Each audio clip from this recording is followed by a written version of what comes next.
I've been at Filtrine for 15 and a half years now. Right now doing refrigeration, training to be the refrigeration boss.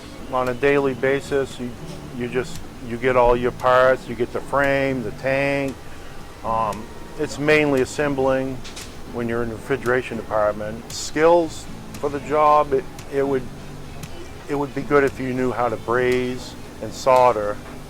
I mean, it's not real hard. Once you learn it, it's like you can do it in your sleep. So I feel I've benefited a lot since I've been here learning. I've learned from a lot of people with a lot of years experience.